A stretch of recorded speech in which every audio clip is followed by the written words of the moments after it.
Literally been doing the same thing over and over again at the department every day. We're here in this room, and we're proud of that. We wouldn't have it any other way. As many of you will recall, it was a pledge of then candidate Biden, long before he was sworn in as president, to resume daily press briefings in his administration. And he made that pledge because it is so fundamentally important in any number of ways, whether an ally, a partner, a competitor, or adversary, the world needs to know where the United States stands. Just as importantly, the American people deserve to know what their government is doing, what we are doing to protect and to promote their interests around the world, how we're confronting threats and seizing opportunities. That is, after all, why we're here. I also made the point exactly a year ago that the model we set here conveys well beyond our own borders. If the values of transparency and responsibility and accountability are going to be more than just buzzwords in our global engagement, we have to practice what we preach here at home. And we need an engaged, active press corps to hold our feet to the fire. A year later, I can say you all have lived up to your end of the bargain, perhaps too much so, done too good of a job. And I promised a year ago that we'd always seek to be transparent, accurate, and respectful. I hope that we too have lived up to ours. So 1 year down, many more briefings to go. With that, turn over to you, Matt. Okay, thanks. Yeah, 1 year down and what, 3 to go? Or two, or one? Whatever. Anyway, thank you. And just to note that, yes, it is appreciated that you're up here every day, or at least when you're in town, not on official travel, up here every day answering questions. Whether or not we like the answers or think that the answers are satisfactory or not is a different question. But Understood. at least you're taking them, so that's appreciated. Can I start with Ukraine once again? Speaking of Groundhog Day. So the Pentagon made its announcement this morning. I don't expect you to have any additional details about that. But then on that, but I'm just wondering if the Russian reaction to that deployment that was announced has been that you guys are escalating tensions. And I'm pretty sure I know what your response will be to that, but I'd like to get it anyway. And then secondly, your colleague at the White House just said that the administration is no longer going to refer to, or is no longer referring to, a potential Russian invasion as imminent, because that might send the wrong signal. And I'm just wondering, especially in the context of you saying that this is the year anniversary of getting up and telling us what the U.S. policy is, if was it a mistake to be calling it imminent in the first place? If you didn't really know, what was the point? Why were you describing this as something that could happen, at the snap of a finger? If now, was it what Putin said yesterday? What was it? Thanks. So thank you, Matt. Well, first on your first question. Look, I don't think anyone here is going to be surprised by the reaction you've noted of the Russian Federation. I mean, this is literally their playbook to turn the reality upside down. The metaphor we've used, that my colleague at the White House used, paraphrasing our boss here at the State Department, this is literally the fox claiming that it had no choice but to attack the hen house. This is, talk about Groundhog Day. Yeah, but it's actually in the fox's nature to attack the hen house. That's what foxes do. So maybe that's is that a statement about the no country? I just think it might be a poor analogy, because the fox. Okay. Well, I will let you choose your analogy, but I think you get the underlying point. And one other analogy, as it were, is our concern is this idea of Groundhog Day. Because we have seen this before.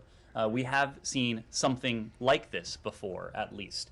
It was 8 years ago, just about, when the Russians amassed troops on Ukraine's borders. The Russians engaged in misinformation, in disinformation, in propaganda, seeking to portray Ukraine as the aggressor. The Russians then took it one step further, manufactured pretextual provocation that they then cited as a means by which to aggress against Ukraine and to undertake an incursion into sovereign Ukrainian territory. So what we are doing, and my colleague at the Pentagon spoke to this at the orders of the president, these are about deterrent and defensive measures. These are measures that we have spoken to in broad strokes over several weeks, noting that given what we are seeing, the amassing of troops, the bellicose rhetoric, the history that is at play here, it is only prudent for us to take steps in the past several weeks to provide defensive security assistance to our Ukrainian partners. And we've done that at an unprecedented level that we've spoken to in some detail.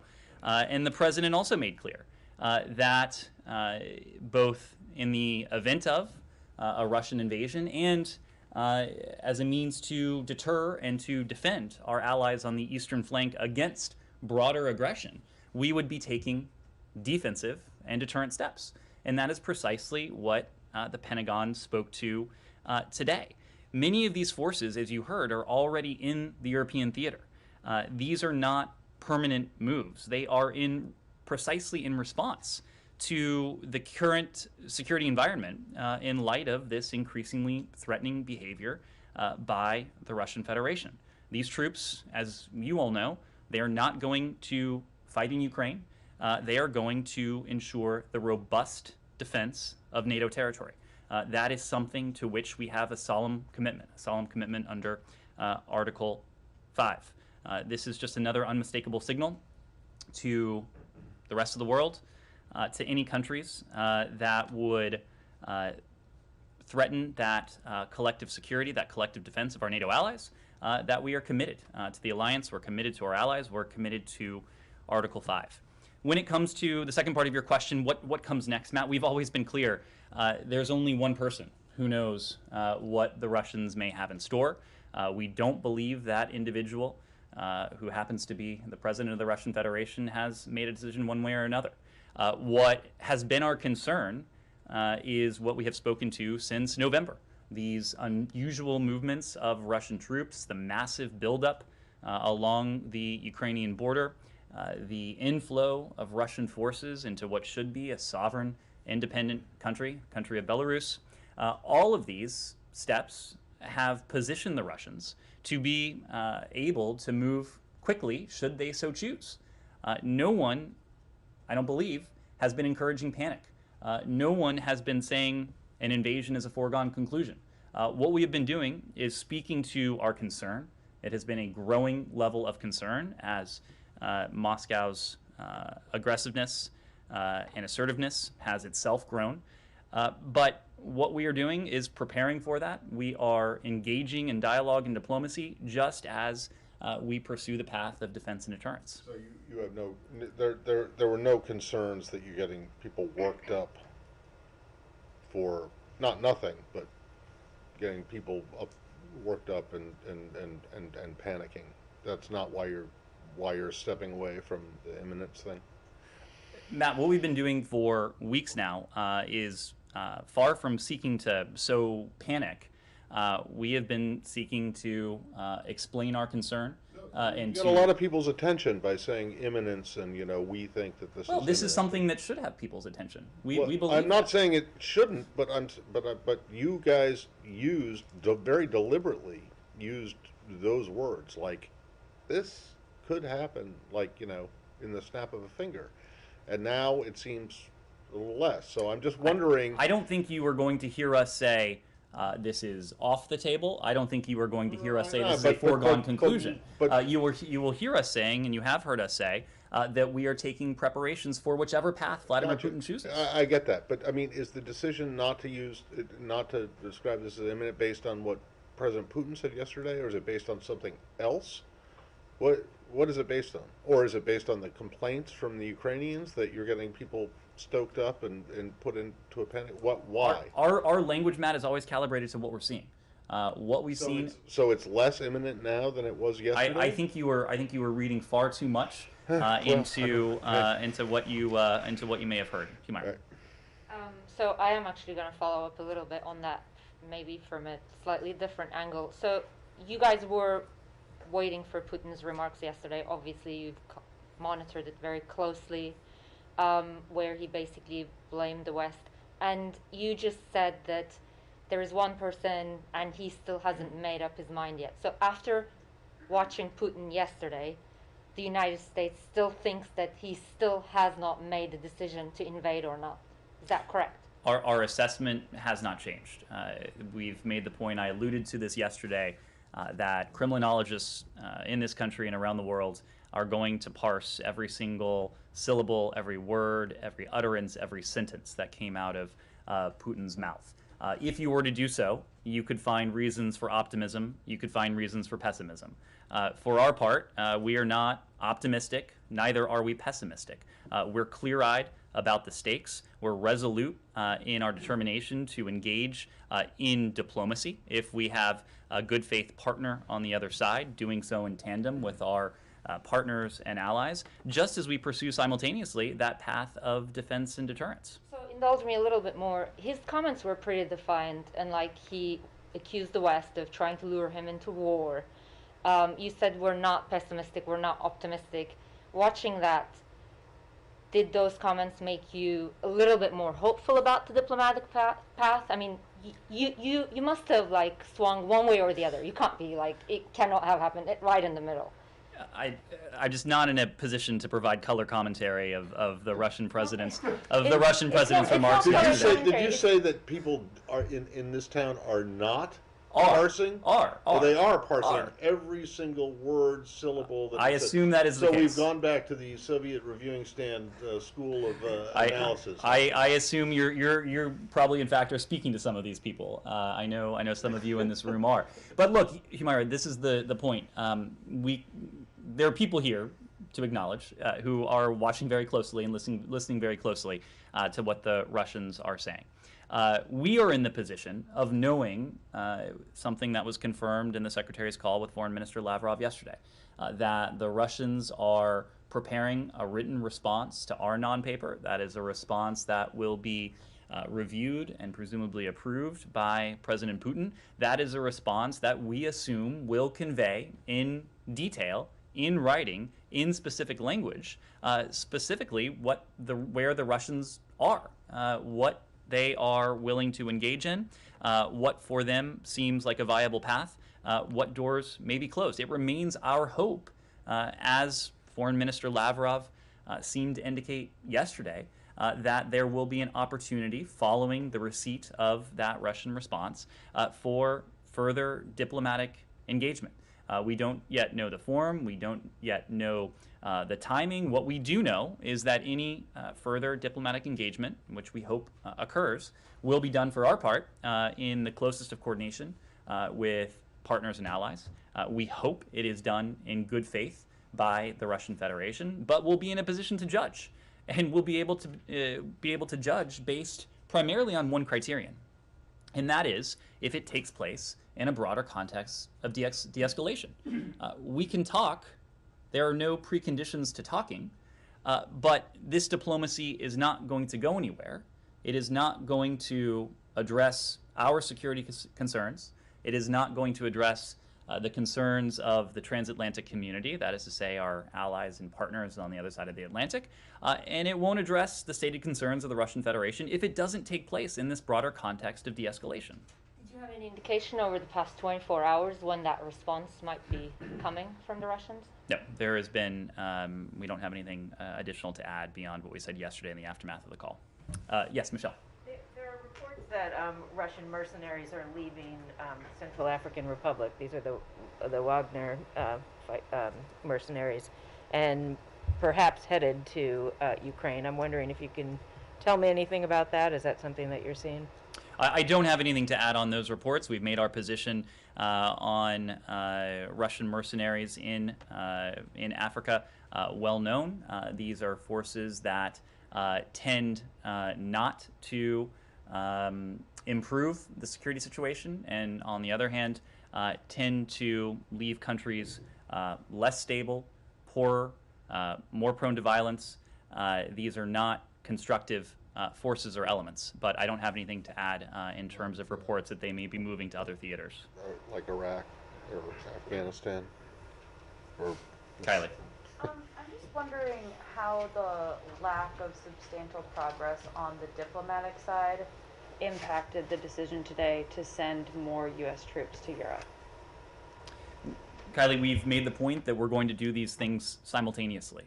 Until and unless we see a de-escalation, until and unless we see an indication that Russia's preparations for potential aggression have stopped and have been rolled back, it is only prudent for us to continue to take steps in the vein of defense and deterrence. That's what we'll continue to do. That's what we've been doing for several weeks now. And so even if Russia starts to engage in a more substantive way and the ideas you guys have put on the table, that won't in any way impact the presence of U.S. troops in the future in European countries.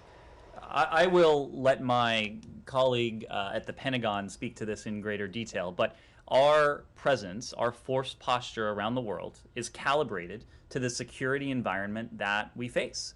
And if we face a security environment that is prone to disruption, that is prone to destabilization, that is prone to threats, we are going to take steps in the vein of defense and deterrence. That is what we're doing here. If that security environment changes, that is to say, if there is de-escalation when it comes to what we're seeing from the Russian Federation, we will, of course, evaluate that, and we will evaluate the implications of that on our force posture. Ben. Putin has made it very clear that the US has not addressed their main security concerns. And so with that in mind, is what the US handed over sort of the final offer, or have you got more things in the bag that you can offer if they come back and say, this is a non-starter, we need more? So Ben, I think everyone in this room is probably in a better position to judge today than they were yesterday what it is exactly that we have conveyed to the Russian Federation. why is that? I will let you add. That is your job to ask questions. This is my job to answer questions.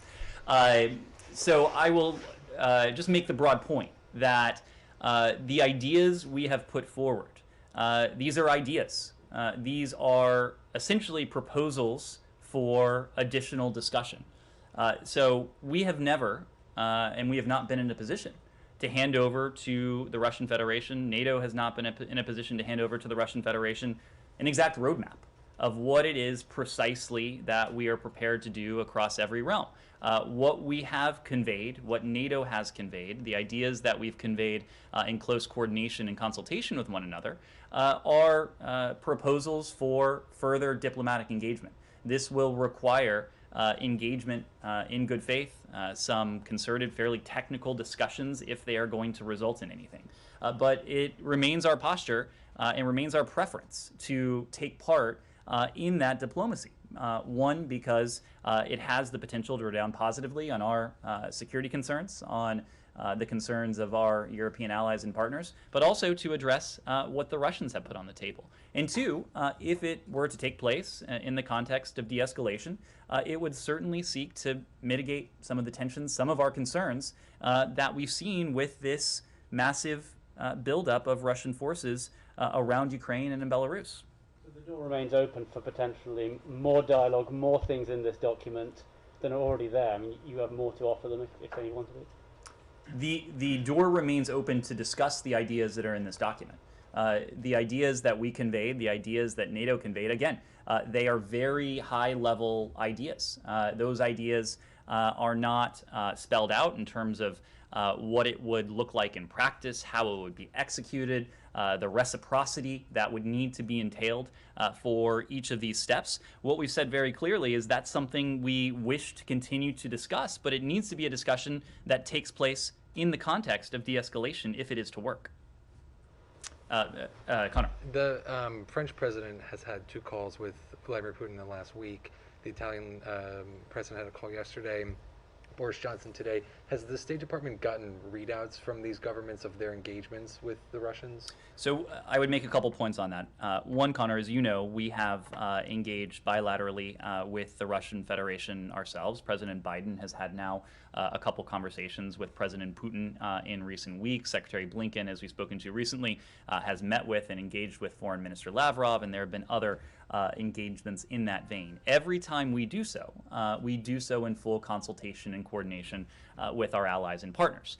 And in advance of the Strategic Stability Dialogue, in advance of Secretary Blinken's meeting with Foreign Minister Lavrov last month in Geneva, we have heard from our partners and allies of really the unprecedented level of coordination and consultation, which has put them in a position to voice strong support for the type of bilateral engagement that we're undertaking with the Russian Federation. That is the kind of dialogue and diplomacy, when done across the board by our partners and allies, that we think has the potential to lead to a de-escalation of tension. So it's something we support when it's done in that vein. Without getting into the specifics of any diplomatic conversations, I can tell you that we are constantly on the phone with our European allies. We have representatives of this building and the administration constantly on the ground in Europe. The Secretary just yesterday had an opportunity to speak to the NATO Secretary General, to the Chairman in Office of the OSCE, to Josep Borrell as well of the EU. So there is a constant sharing of feedback and dialogue, but just can't get into those specific conversations. You're not seeing the same kind of reciprocal basis from these European, like you're not seeing the same level of calls, or maybe they are taking place, you're not reading them out? We are reading out those calls that take place at the level of the Secretary, but there is a lot that goes on in this building and in this administration that we don't always issue a formal written readout for. So, is there any concern that the President Biden hasn't spoken to President Putin in over a month, and he hasn't had a call with President Macron after his 2 calls in the last week? The president had an opportunity to speak to the French president not all that long ago. The secretary spoke to Foreign Minister Le Drian not all that long ago. We have a number of people. We have, fortunately for us, an entire bureau that engages on a day-to-day basis with their French counterparts. So we have excellent coordination with our French allies. On the 30,000 troops that may move into Belarus, is that still the assessment of the U.S. government? Has that changed at all, given this debate around imminence? I don't believe there's been any change in that assessment. Before we leave Ukraine, can I Sure. extremely briefly? So Connor mentioned some of European, but what about Orban? Do you expect to hear anything from the Hungarians? Well, look, I'll leave it to the Hungarians to speak to. I don't want you to leave it to the Hungarians. I want to know if you, the United States, expects to hear from the Hungarians, your NATO ally, about the Prime Minister's meeting with President Putin. Don't leave it to the Hungarians to tell me whether you expect. What I can tell you, Matt, is that if the Secretary has an opportunity to speak to his Hungarian counterpart, I imagine you will hear about that. We are in regular dialogue with our Hungarian. Please leave the building by the nearest exit or Lovely. exit stairway. And then just to get this on the record before we all get evacuated here, your Pentagon counterpart seemed to confirm this, but I just want to see if we can get the documents that were published by El País this morning are, in fact, the documents that you gave to the Russians last Wednesday, or not? Assuming we don't need to evacuate, I'm happy that was to a false alarm. happy to take this question. So what I would say on that question, Matt, is that because they do seem to, what the contents of these documents seem to mirror, identically what you guys have been saying in public. So if they're not legit, someone is a pretty good forger. What I'll say on this, Matt, is that we did not make these documents public, but now that they are, we can confirm what we have always said. We are united with our NATO allies in our resolve to engage in an open, constructive, serious set of diplomatic engagements. we have gone the extra mile to seek to find, to test the proposition that there is a diplomatic solution to this crisis. If Russia actually wants to negotiate a solution, as it claims, these documents, to go back to what I was discussing with Ben, make clear that there is a path forward to do so. Look, if the source of these documents, whoever that source may be, thought that by leaking them, that they would embarrass the United States, that they would drive a wedge between the United States and NATO, I think they will find that they were sorely mistaken in their effort to do so. What the world can now see is that the United States and our NATO allies are in extraordinarily close coordination, that the ideas we put forward are complementary, are symmetrical. You can probably deduce from the documents that they were closely coordinated with one another. Right. Can you just say in a simple declarative sentence that yes, these were the documents that were... Matt, because you've said, you've gone around, we did not make these documents public, but now that they are public, well, so can you just say yes or no? I have seen nothing to suggest these documents are not authentic. You talk about having coordinated with NATO allies in this document, and I just want to read a part of it. It says that you're prepared to discuss a transparency mechanism to confirm the absence of Tomahawk cruise missiles. Then it goes on to say we must consult with NATO allies on this issue. Mm-hmm. So is that something you had not discussed with NATO allies in advance, or you had? Well, to be clear, NATO allies saw our response in advance. We sought their feedback. We incorporated their feedback into the document before we provided it to the Russian Federation. I think the passage you're alluding to speaks to the fact that speaks to the phase of implementation and how we might operationalize something like this. And this goes back to the discussion you and I were having just a second ago. These were broad proposals. These were ideas. Ideas that would need to be fleshed out in some detail, including in some technical detail, if they were to be set in motion. So if that is something that the Russian Federation would be interested in pursuing on a reciprocal basis with the United States, it is something that we are willing to discuss. And if we were to get to a stage where it would be operationalized, that is something we would consult very closely with our NATO allies on. Who haven't we called on? Yes, sir. Paul from AFP. Yes. Thanks. A couple questions. One going back to imminent. It was almost daily the Pentagon says that Russia is enlarging its positions on the border. That suggests the threat is growing. So is the threat not more imminent? Or is there some reason that the word imminent is dropped that changed that picture? Well, for some time now, Paul, our concern has been that the Russian Federation is in a position to be able to move quickly if it made the decision to do so. With the amassing of forces along Ukraine's borders, with the dispatch of troops and forces into Belarus, the Russian Federation has, for some time now, been in a position to move in a very dangerous and destabilizing way if that decision were made. Okay. Then after these calls with President Putin and discussions, is it possible? Is it right that maybe NATO allies and Ukraine have asked the U.S. to drop the word imminent because it's kind of provocative? Did you do this in response to allies? Everything we have done has been in the vein of defense and deterrence, if not diplomacy and dialogue. Our rhetoric, as opposed to what we are hearing from the other side of the Atlantic, far on the other side of the Atlantic, has been in the vein of defense and deterrence, diplomacy and dialogue. We have not sought to do anything, whether it is in terms of our actions or our rhetoric, to ratchet up tensions, and actually to the contrary. But after speaking with Putin, these talks with Putin by NATO allies, this comes. Is this in response to requests from allies to tone it down? we coordinate with our allies and partners on a daily basis on everything from our actions to our rhetoric. I don't have anything to add to that, but we have simply been describing in accurate terms what it is we are seeing and the steps that we have been taking in response to that on a defensive and deterrent basis. Okay, one other Yep. thing, can I, is that from what I understood, you said before the ball is in Russia's park in terms of responding to the letters from the West, and you said it has to go to President Putin to respond.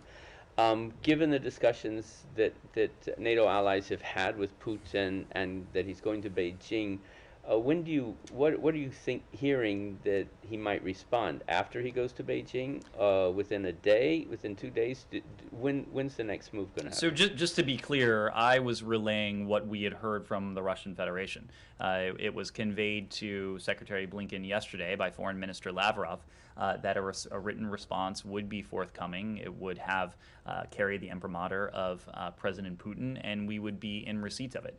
We didn't receive a time frame, but when the Russians are ready and prepared to send it over, we'll be ready and prepared to evaluate it. Will. Oh, yeah, I just wanted to ask about the Minsk process. Russia's ambassador to the UN mentioned both during the Security Council debate and yesterday when they took over the presidency, the Security Council, that pointed out that Ambassador Thomas Greenfield didn't mention the Minsk process while the other Security Council members did during the debate. Does the U.S. still see the Minsk II agreement as any kind of a roadmap or a peace plan, or is that something that you think has moved on, is not the best blueprint for the way? No, we absolutely do. We have encouraged full implementation by all parties of the Minsk agreements. The fact remains that one party to these agreements has been responsible for the vast majority of violations, but all parties need to adhere to the Minsk agreements as a way to de-escalate tensions, especially in this environment. That's precisely why we have continued to support the Normandy format as a means by which to discuss how all parties might be in a position to fully adhere to the agreements. Quick one on sanctions. The U.S. has talked about massive sanctions and sanctions that would start at the top and go down, but don't you have to calibrate the sanctions to some degree? There's debate in Congress, there's debate among allies about whether the most severe financial sanctions, cutting off, the top Russian banks or the entire Russian financial system, would be something that it would make sense to use even at the beginning. Whether is that a debate in this administration, whether it makes sense for the U.S. as the kind of guarantor and custodian of the world financial system to some degree to make to do something starting literally at the top with cutting off an entire nation's financial system if Russia goes into Ukraine. Well, if you're talking about an invasion, we have been very clear that any renewed invasion would be met with a swift, severe, and united response from the United States and our allies. We have made no bones about that, neither have our allies and partners, including in the formal statements that have emanated from the European Commission, from NATO, from the G7, and from countries on a bilateral basis. The point we have made is that the stakes here and the precedent here could not be more important because we are talking about were the Russians to invade Ukraine, an assault on the core principles that for some 70 years have undergirded the rules-based international order, the rules-based international order that has enabled unprecedented levels of stability, security, and prosperity, not only in Europe but around the world. So the fact is that not only are we in a position to enact these swift, severe sanctions, we are ready to, given the stakes of the matter. And yes, you've heard from my colleagues that these sanctions and economic measures would be different from ones the United States government has levied in the past, and on a couple levels, in terms of their scope, in terms of their strength. These would be measures that the United States intentionally did not pursue in 2014, but also in the way they're implemented, because they would start at the top of the escalatory ladder, as we would need to send a very strong signal to Russia and countries around the world that might seek to undermine the rules-based international order, that this is something that the United States and our allies and partners around the world would not countenance. Do you want Congress to tell you what's the top and where to start with the financial sanctions, or does this administration prefer to calibrate its response, to avoid collateral damage? We prefer to continue collaborating and coordinating with Congress very closely, because one of the most important things we can do, and one of the most important things we have done, is to send a message to the Russian Federation that the United States is solidly against and would stand against what Vladimir Putin might have in mind. The United States is united, regardless of political party, regardless of political stripes, and we've seen that message be conveyed. There have been bipartisan congressional delegations that have gone to Ukraine. We have seen bipartisan members of Congress, House and the Senate, speak out very clearly and forcefully, supporting what the administration is doing, but also echoing the admonitions that any Russian invasion of Ukraine would be met with a strong, swift, and united response. Follow up quickly on the Minsk agreement thing. You said again that you want full implementation, but Alexei Danilov, Ukraine's security chief, said yesterday in an interview with the Associated Press that fulfilling those obligations, that fulfilling the Minsk agreements, would mean destruction for Ukraine, and he said it was impossible for them to do so. Do you have any response to that? Why is he wrong that it would destroy the country? The Minsk agreements, and we've heard this from Ukrainian leaders as well, they do provide a blueprint that would serve to de-escalate tensions. The fact is that one party is primarily responsible for most of the violations, and that's the Russian Federation. But the Minsk agreements as a whole were negotiated in good faith. They were signed onto by the parties, and we continue to believe, along with our European allies and our Ukrainian partners, that they do provide a blueprint to de-escalate tensions. Yes? Kim Dozier. I wanted to change subject for a minute.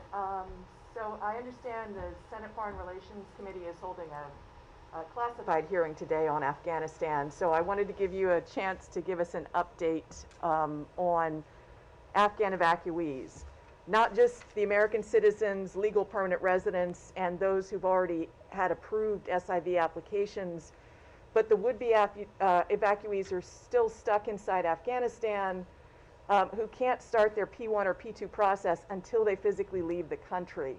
I've spoken to a number of volunteer groups. They've manifested entire plane loads of people, but they can't find third countries willing to take those people. And those third countries, according to diplomatic go-betweens, have said the State Department has actively discouraged them from taking these Afghans. So I want to hear your take on that, and do you encourage other countries to allow these people in so that they can be processed? So, Kim, first, to take a step back, you heard from us during the course of the U.S. government evacuation prior to August 31st and the end of the U.S. military mission that our commitment to American citizens who chose to remain behind or who were not able to leave at that time, to lawful permanent residents, to Afghans to whom we have a special commitment, would be enduring. And I think over the past several months, you have seen us make good on that pledge. When it comes to U.S. citizens and lawful permanent residents, we have directly relocated nearly 1,000. And that's all great news, but I'm still talking to groups who have thousands of people manifested who've gone through the preliminary State Department okay, that they didn't have any red flags, and they can't move them off the X still. And they say when they reach out to the State Department, they get silence. Kim, I think what you may be hearing, first of all, to be very clear, we are in many different ways supporting the Afghan people. We are supporting the Afghan people and their humanitarian needs, and we have continued That's to great, lead the but world that's in not doing so. getting P1 and P2 people out to start their applications going. That's right. And what I can say is that it is an environment in which the U.S. government is not in a position to operate. We don't have an on-the-ground presence. So we are not in a position to undertake the same sort of operations that we were doing prior to August 31st.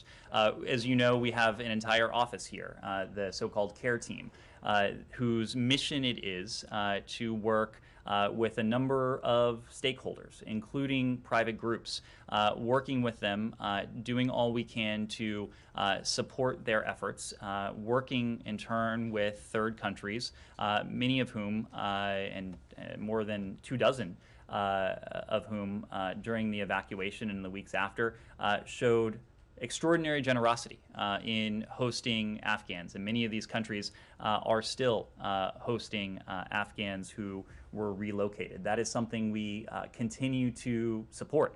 When it comes to the P1 and P2 program, the P2 program, as you know, it was introduced in early August precisely so that we would have another avenue by which Afghans who met the criteria would be able to enter the U.S. Refugee Admissions Program pipeline.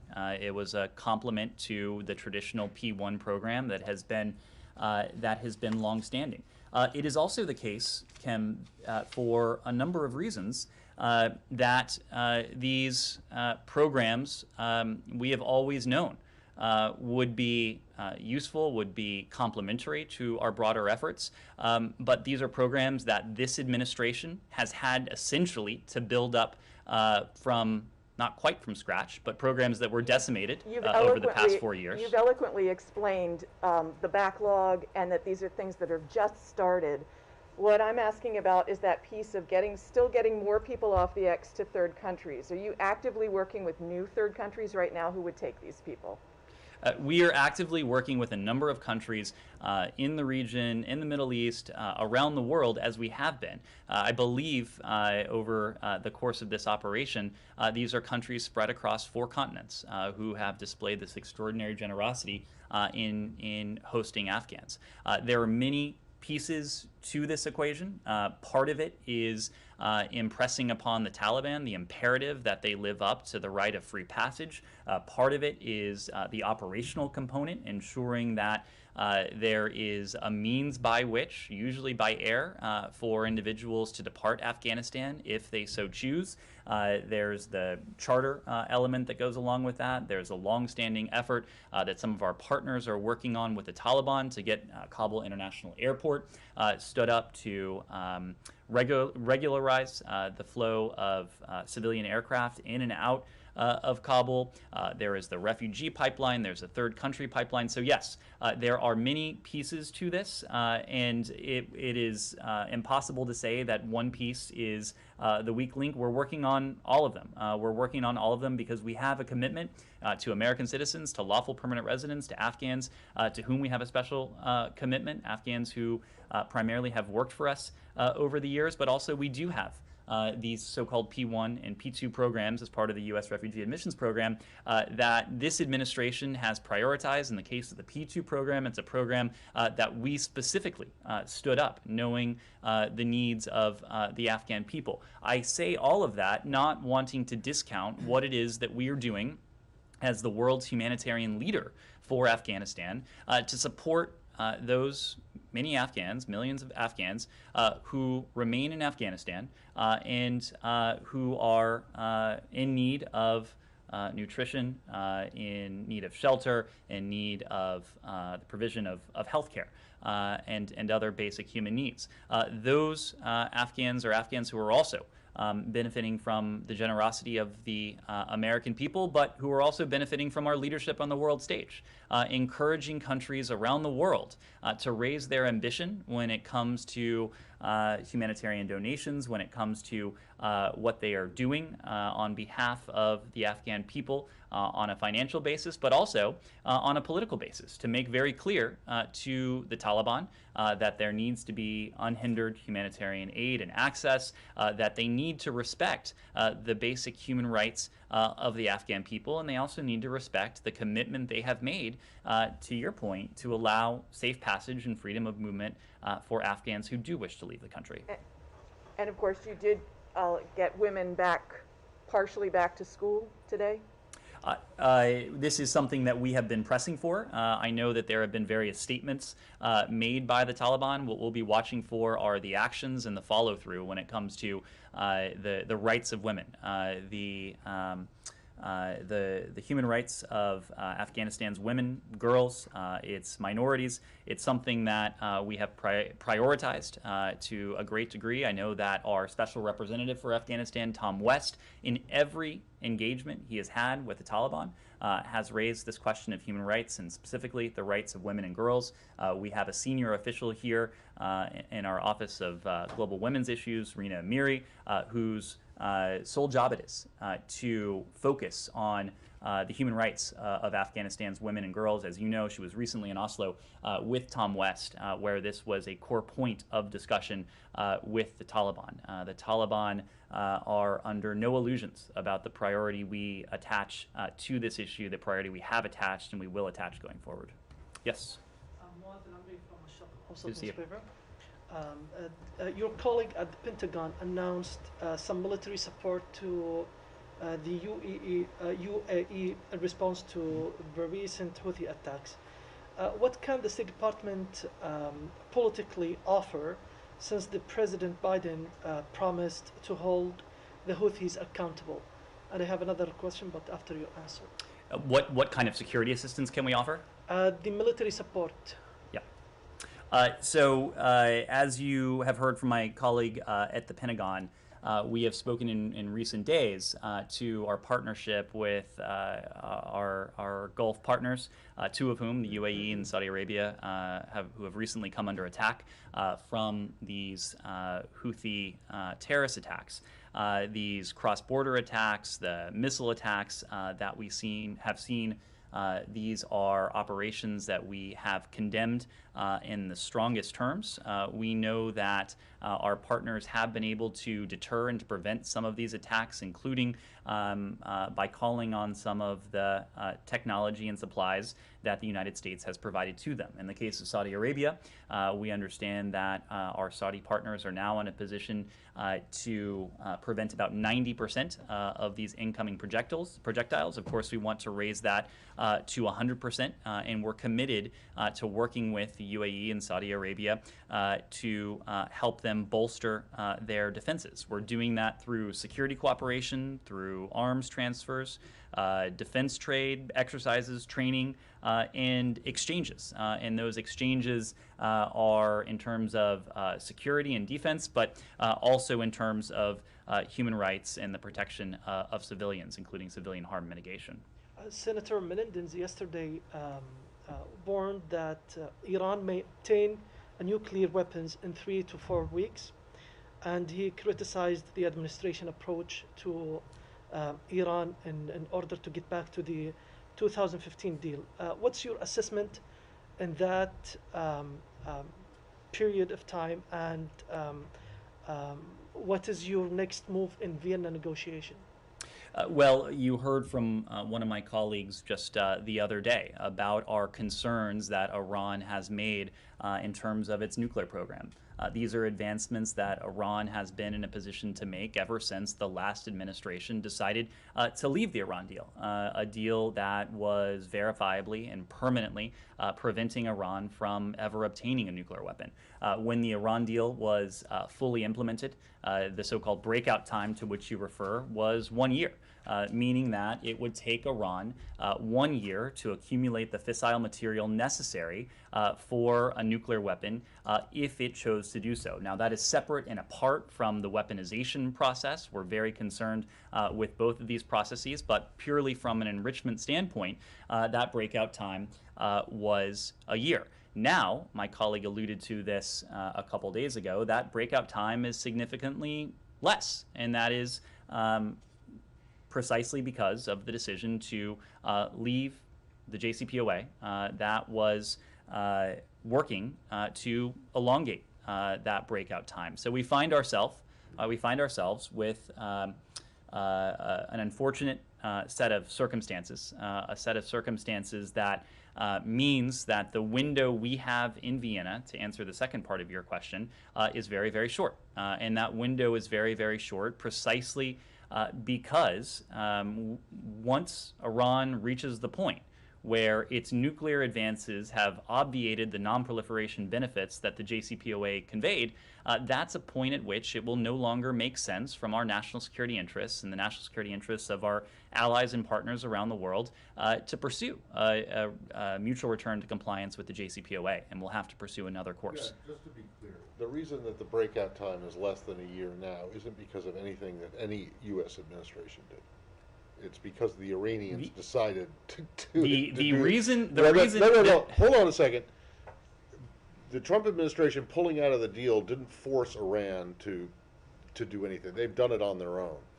Right? The reason the breakout time can be measured in weeks instead of months is precisely because Iran did not feel encumbered by the deal that the previous administration chose to abandon. You can attribute motive, but they could have done it anyway, regardless. But anyway, they couldn't have. If they did, there would have been severe consequences, as you know. Right, severe consequences similar to the sanctions that the Trump administration put on them, which didn't stop them from doing it anyway. But that's not. I don't want to get into that. Can I get? I just need to. Okay, we need to wrap up shortly. Yes, so exactly. We have not taken a question. I've got two Africa ones, but they're we do need to yes yes please. Thanks. Can I follow up with a few Yemen questions? Friday will mark a year since President Biden announced he was cutting certain support for the coalition while promising to step up diplomacy to end the war. I'm wondering first if you can reflect on a year out whether you believe this administration's diplomatic approach to Yemen is working. We believe that there must be a diplomatic approach to Yemen. We believe that diplomacy is the only durable and sustainable means by which to resolve the conflict in Yemen that has allowed the Houthis to leverage the power vacuum, that has worsened what is by many accounts the world's worst humanitarian emergency, where more than 16 million Yemenis are suffering from food insecurity. You are right that this is a diplomatic challenge that we have prioritized from essentially day one of this administration. One of the first senior personnel appointments that President Biden himself announced when he was here on his first visit to the State Department was the appointment of Tim Linder-King as our envoy to this challenge. So we are committed to this mission. We believe a diplomatic solution is the only way to resolve the conflict. We've always known that a diplomatic solution is not going to be easy. After all, this has been a conflict, in fact, a civil war that has transcended administrations going back almost a decade now. The Houthis' Marib offensive, including repeated attacks on civilians in Marib over the past year, has been the primary obstacle to these peace efforts. And recent events should make it clear that this offensive will bring only further suffering, will only worsen the humanitarian plight of the Yemeni people. Now is the time, we think in coordination with our partners, including the UN Special Envoy, for the parties to listen to the voices of the people and the international consensus calling for a halt to this violence and a resumption of political talks. At the heart, this is a civil war. This is a conflict among Yemenis, and a durable Yemeni-led solution is needed to end this conflict and to reverse the humanitarian crisis. So we are very much supporting the parties. We are working closely with the UN Special Envoy to try to achieve such a diplomatic solution. And then just a quick follow-up. Can you say whether the U.S. has made a decision on redesignating the Houthis, and can you speak to whether sanctions imposed this year on individual Houthi leaders have been at all effective in creating leverage or deterring the group? So you heard from the president last month now that this is a decision that is under review in terms of the FTO designation of the Ansarallah movement as a whole. But what I will say is that we will not relent in designating Houthi leaders and entities involved in military offensives that are threatening civilians and regional stability, perpetuating the conflict, committing human rights abuses or violating international humanitarian law, exacerbating the humanitarian crisis, or seeking to profit from the suffering of the Yemeni people. We've taken a number of such actions, including in recent weeks and months alone, and I suspect we will be in a position to take additional action given the reprehensible attacks that we've seen emanate from Yemen, from the Houthis in recent days and weeks. Connor. You've condemned those attacks from the Houthis. You've condemned their Marib offensive. Would you take this occasion to condemn the Saudi coalition strikes in the last week and a half, including the one that appeared to take out Yemen's internet connection, the other that killed scores of Yemenis in a prison, including several migrants? Connor, we issued a statement in the Secretary's name on this just several days ago, and we made a point that the escalation in violence, including the attacks that have emanated from the Houthis and the deaths of potentially civilians and non-combatants, it is something that we are deeply concerned about. Concerned though, but you've condemned specifically these things from the Houthis. Do you condemn these kinds of Well, airstrikes? I think you have to distinguish them. One is an intentional effort to target civilians and civilian infrastructure in a third country. Another is an effort to take on a threat that our Emirati and Saudi partners face from the Houthis. So I think you have to distinguish these on an analytic level. But in our engagement with our partners, we continue to stress the need to prevent civilian harm, the need to protect civilian life. In these operations, we've also taken steps to end our support for our offensive support to the coalition, but we continue to engage our partners on this. That phrase, though, deliberately targeting civilian infrastructure, could equally be applied to the airstrike that took out Yemen's internet connection. Connor, we have had these discussions with our partners. They know the importance we attach to the protection of civilian life, the protection of civilian infrastructure, but I think you have to distinguish between terrorist attacks and operations seeking to dismantle threats to Saudi and Emirati security. Just to super quickly go back to Ukraine, because Connor's question made me remember about Turkish President Erdogan is going to Ukraine tomorrow. Do you guys find that useful? I realize that you have been in touch with a number of European leaders about Ukraine, but there hasn't been the same amount of traffic with Turkey, which has offered to mediate this crisis. They have a complicated relationship with Russia, but also selling drones to Ukraine.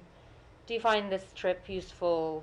And, you know, what role in your eyes should they play? They're a NATO ally, but have a complicated relationship with the US as well. Turkey is an important NATO ally. I will leave it to our Turkish allies to speak to the objectives of this trip, but we certainly support any effort on the part of a NATO ally or any country around the world to show their solidarity with Ukraine. What is the reason that, you know, you haven't been more in communication with the Turks about Ukraine? I think is it because of the strained bilateral relationship? You will have seen that in every engagement we have had, including our recent engagements with the Turks, we have raised Russia. We have raised Russia and Ukraine. Turkey is a valued NATO ally. Turkey is a member of the NATO alliance. Turkey has signed its name to the very strong statements that have emanated from NATO on this question. We need to wrap up very quickly here. Yes, sir. I haven't taken a question. I'll move to India. So, Indian opposition leader Rahul Gandhi, he made a remark in the Indian Parliament today, stating that it is due to Prime Minister Narendra Modi's ineffective foreign policies that Pakistan and China are closer than ever. Does the State Department agree with that assessment? I will leave it to the Pakistanis and the PRC to speak to their relationship. I certainly would not would not endorse those remarks. Okay, and follow up to that.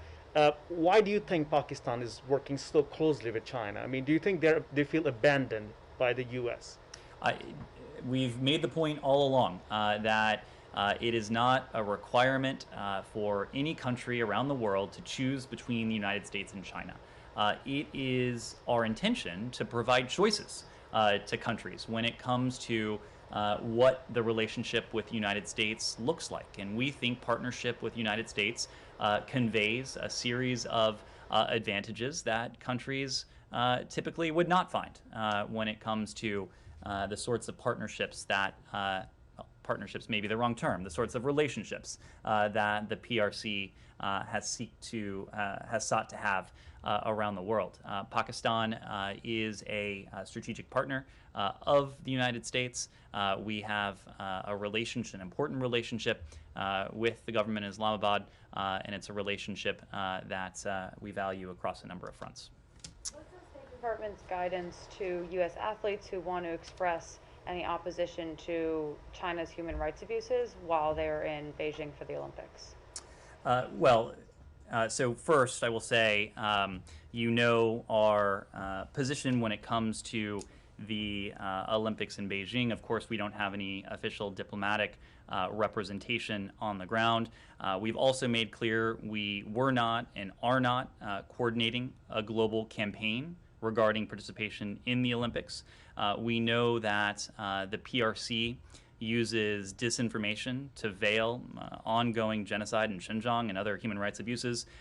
We know that the PRC has made various accusations, including against U.S. athletes, and we know that's what's going on here.